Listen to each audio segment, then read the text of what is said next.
Welcome back. Today is January the 27th, and I'm also supposed to be covering Indian history from I think around the 10th century to the 14th century, so that's a really long period, and it's almost getting dark. So let's waste no time and dive right into it. Before I start, actually, at least the geopolitical part, I want to cover Indian society during what is called the Rajput period, like the period before and after the Ghaznavid invasions until the Ghaznavid invasions for late 12th century. And why is it known as the Rajput period? Well, yeah, that admittedly is sort of a misnomer. However, the Rajputs did establish like many dynasties throughout medieval India before the Muslim invasions. So and not just the Rajputs, the Kalakiris, the Ganjas, the Kannadigas as well, and a few others I forgot to mention. But a few things do define the Rajput period like none other, and that is, of course, feudalism, caste, and clan ties. Feudalism is a system reinforced by vassals and kings. The vassals would usually send their elephants to the king, so they would lose the power to revolt, or at least theoretically. And clan ties, mostly in northwest India, existed there. Some parts of Gondwana as well, which remained mostly tribal until the Maratha invasions. And then the caste system, just want to cover this real quick. The caste system never was as rigid as historians like to paint it. I feel like the caste system back then wasn't as bad as today even. And that's because, like, yes, social mobility technically was prohibited. Yeah, and that never stops people from lower caste from moving up to higher caste, or a higher caste member dropping back down to a lower caste. Oh, yeah, that could happen during one person's life. Not always though, but it was possible. But yeah, so the caste system more akin to European feudalism, with all that rigid social barriers. But it wasn't, unbreakable. Okay. Yeah, I just wanted to cover those real quick. Now let's get back to Indian geopolitics from the 10th century to the 14th or 15th centuries. Okay, so when we last left off, there were three main kingdoms in India, so you could sort of compare this period to the Three Kingdoms era in China. But by the time of the 10th century, all of these three empires actually had lost their sway over Indian geopolitics. The Rashtrakutas of Karnataka were replaced by the Chalukyas, also from Karnataka. Gurjara Pratihar Empire collapsed like Austria-Hungary did in 1918, and yeah, they've been divided into a lot of different small petty kingdoms, one of which was Rajasthan, hence the name the Rajput period. And then in the east, the Palas, they still exist, but in a weakened form. They lost control of like half of Bengal to smaller dynasties. So yeah, that's a blow to Buddhism in India. And then later, I think Kannauj, which had been conquered by the Gurjar Pratiharas, was taken by the Ghaznavids.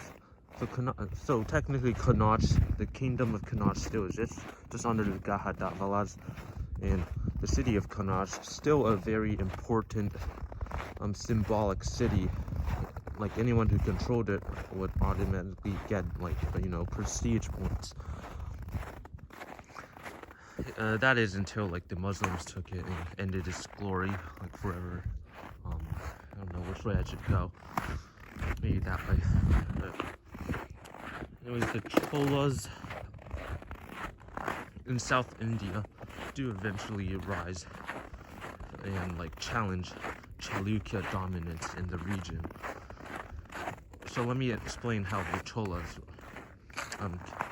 you know, came to power. For a long time now, Tamil Nadu was sort of like medieval India, or Italy, medieval Italy.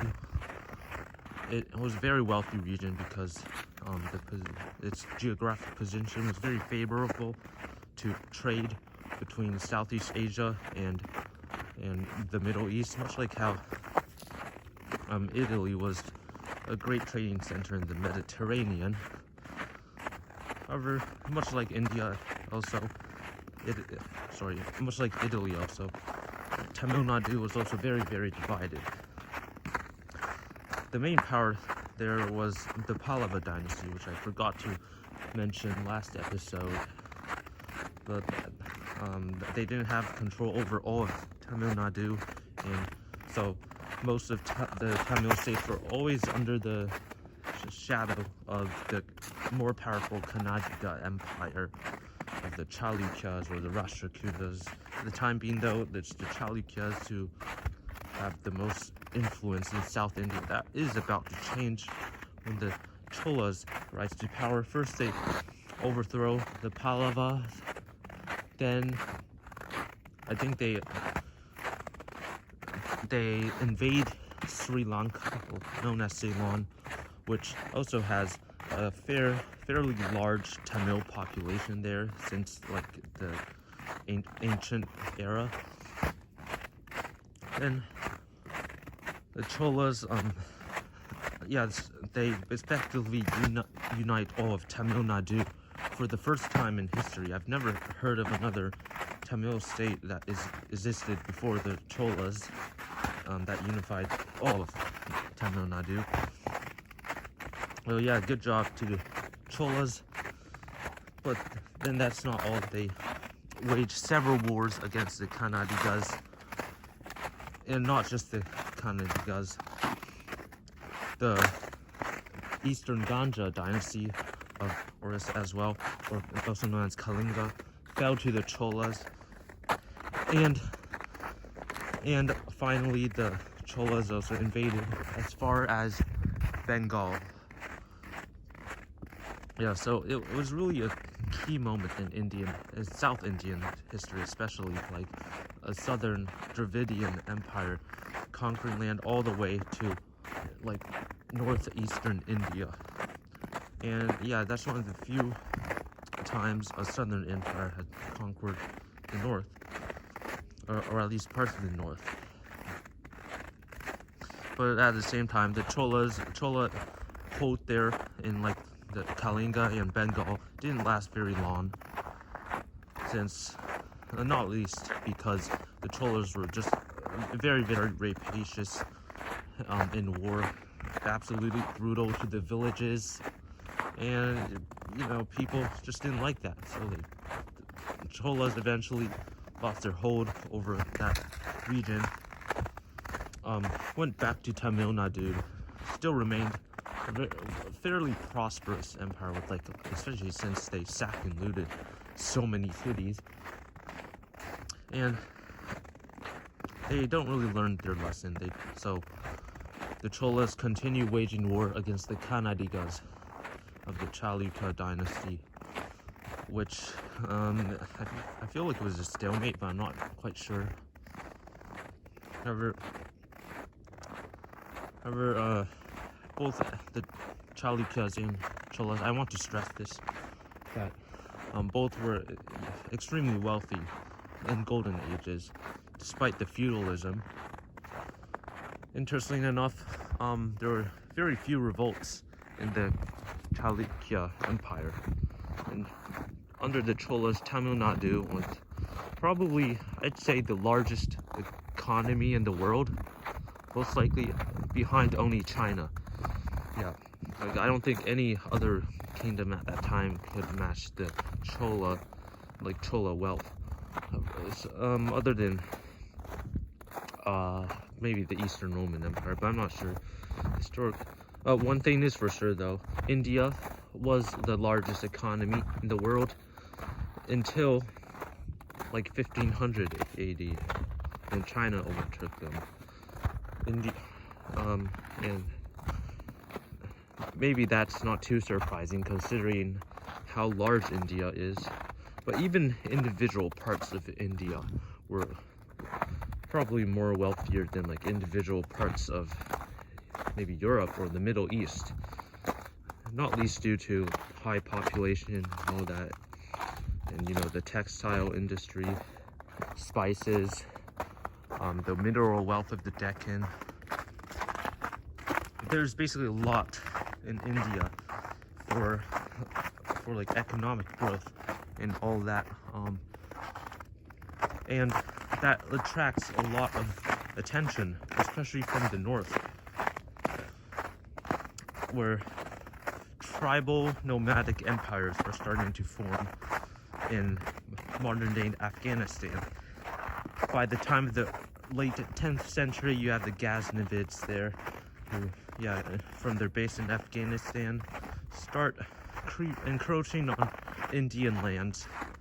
First, they like destroy the kingdoms of Multan and Kabulistan, and then they invade Rajput Gujarat. They vassalized Sindh, and like it was just total devastation. They were as brutal as the Cholas, if not more. And while this is happening, though, there's a lot of things I'm going to be forgetting to mention, like this one. While northern Muslim empires are invading India, the Chola Indians were also invading like other civilizations in Southeast Asia, that is. Around the mid 11th century, the Cholas are very influential in Southeast Asia because, you know, trading ties. Indian merchants, especially from Tamil Nadu, had been operating in that region for centuries after all. And that's why, like, the Khmer Empire was under heavy Tamil influence during this period. And the Srivijayans, a neighbor of the Khmer Empire, didn't like that, so I think they waged war against the Khmer. By the way, Khmer Empire is Cambodia, and the Srivijaya Empire in Southeast Asia was based in Sumatra. And to settle that dispute, the Cholas backed their ally, the Khmer, and invade Srivijayan territory with possibly the largest navy in the world at that time. I looked at the figures on Wikipedia, and it said the Chola Empire had a navy of 100 million, or 1 million men, which is obviously that's false.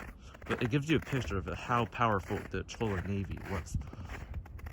That they were launching like expeditions as far as Sumatra in Indonesia, and they succeeded as well. Sumatra becomes a vassal to the Tamil Cholas for a few decades, and then afterwards the Cholas still retain a lot of influence there, helping the Srivijayas occasionally with you know, succession disputes.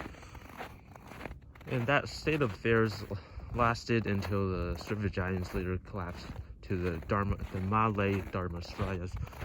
However, that's in the 12th century. Back to the early 10th century, you have the Ghaznavids invading much of northwestern India and spreading Islam like deep into Indian territory. For the first time, I think, Islam did make a headway during the earlier Arab invasions of the I think 8th century, but that was stopped by the Gurjara Pratihara Empire Probably should have mentioned that in my previous episode. But anyways, the Ghaznavids made a repeat of the Arab invasion and yeah, succeed. Unlike the Arabs. And what does this mean for India? Like I said, the Islamizations of most of the northwestern Indian states, especially Sindh and Multan. And the Ghaznavids basically just retain control over at least Sindh, Multan, and Kabbalistan for a few, or more than a century at least. So, that they are viewed as a threat collectively by most Indian states, despite the fact that Indian states did war with each other often for only purely economical purposes. When the Ghaznavids invaded, however, they made it known that they were doing it for Islam, so it was sort of a religious war. And I saw this on a documentary, but basically the invader of India, Muhammad of Ghazni, can be seen as the father of modern Pakistan. Okay, there's a fuel pit. Yeah, definitely that statement is a stretch that some nomadic Muslim conqueror from the 10th century or 11th century would be considered the father of Pakistan. But it does give you a sense that things are changing in Indian civilization. No longer is the northwestern part going to remain Hindu, or we saw a dharmic religion. Again, Hinduism, not really, more like a collection of religions, or just a term for Indian, rather than a religion itself. But the Hindus do lose their hold over northwestern India, and afterwards the Rajput period continues. I don't think the Ghaznavids make any further encroachments after the early 11th century. Maybe they did, but I'm not sure, because maybe that's because the Ghaznavids were too busy enjoying their newfound wealth looted from the Indian states by, enriching their own capital of Ghazni. Presumably that's what the Ghaznavid Empire is named after, or maybe the Ghazni is named after Ghaznavid Empire. I'm not sure. What I am sure, however, is that yeah, it's a very chaotic period in Indian history right now, and for the rest of the Rajput periods, there's just this threat of the Ghaznavids constantly on the northwestern border. What else is happening in central India though? Well, for most of the 11th and 12th centuries, the Chalukya of Karnataka and the Cholas of Tamil continually battle each other in the Deccan, with no decisive result. And in the east, the Palas regained control of most of Bengal, but in the mid-12th century, they are overthrown by the Hindu Sena dynasty. So that's one of the first time Hinduism was brought to Bengal for since I don't know, during the Guptas.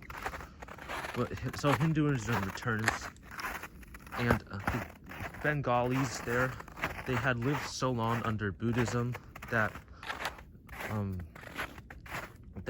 Hinduism showing up again, and especially with the caste system, wasn't very they didn't take that too well. If you lived without caste all your life, and suddenly